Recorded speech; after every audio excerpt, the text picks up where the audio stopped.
इस वक्त मैं मौजूद हूँ अजीज़िया के अंदर एक हज बिल्डिंग पर। जो लोग हज करने आते हैं पाकिस्तान से गवर्नमेंट की तरफ से, उनकी ज़्यादातर बिल्डिंग्स अजीज़िया में होती हैं। और ये बिल्डिंग है 813 नंबर।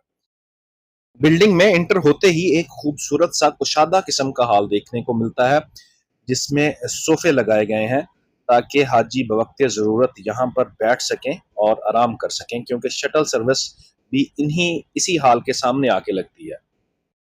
ये बिल्डिंग का पहला फ्लोर है। अगर हम लिफ्ट से बाहर निकलेंगे तो राइट और लेफ्ट साइड पर हमें दो मसाजिद मिलेंगी, जो लेडीज़ के लिए अलग और जेंट्स के लिए अलग तरतीब दी गई हैं, ताकि अगर कभी नमाज पढ़नी हो तो यहाँ पर पढ़ सकें। ऐसे ही एक गली में से होते हुए रूम्स शुरू हो जाते हैं। सबसे पहले मैं आपको इस बिल्डिंग का वॉशरूम विज़िट करवाता हूँ। बुनियादी ज़रूरियात के साथ तकरीबन तमाम सहूलियात इस बिल्डिंग में दी गई हैं। एक कमरे में ज़्यादा से ज़्यादा 6 बेड की स्पेस फ़िलहाल रखी गई है। ये बिल्डिंग अभी खाली है।